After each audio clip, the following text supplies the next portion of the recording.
Technology నానాటికి ఎలా పెరిగిపోతుందో చూస్తూ ఉన్నాం. మనం ఊహించని మార్పులు టెక్నాలజీ వల్ల మన దైనందిన జీవితంలో జరుగుతున్నాయి. లేటెస్ట్గా జపాన్లో ఓ ఎలక్ట్రిక్ స్పూన్ను తయారు చేసింది కిరిన్ హోల్డింగ్స్ అనే డ్రిమ్స్ సంస్థ. ఈ చెంచాతో తింటే పదార్థంలో ఉప్పు ఎక్కువ తక్కువలున్నా దాన్ని రుచికరంగా మార్చేయడమే దీని ప్రత్యేకత. ఈ సాంకేతిక పరిశోధనకు గాను ఎన్నో ప్రశంసలు దక్కాయి. ప్లాస్టిక్, మెటల్ వెరైటీలతో రూపొందించిన ఈ చెంచాను మిజీ యూనివర్సిటీ ప్రొఫెసర్ హోమి మియాషితా అభివృద్ధి చేశారు.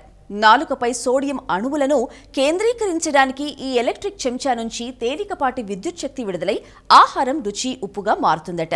ఈ చెంచా బరువు 60 గ్రాములు. రీఛార్జ్ చేయడానికి అణువుగా ఉండే లిథియం బ్యాటరీ సహాయంతో ఇది పనిచేస్తుంది. ఇక ఉప్పు తప్పులను ఒప్పు చేసే కిరిన్ ఎలక్ట్రిక్ స్టాల్ స్పూన్లకు ఆన్లైన్లో మంచి డిమాండ్ ఉంది. ఈ నెలలో 200 చెంచాల ధర 19,800 యాన్లు పలికాయి. రానున్న జూన్ నుంచి ఆఫ్లైన్లోనూ ఈ స్పూన్లు అందుబాటులోకి రానున్నాయని సంస్థ ప్రకటించింది.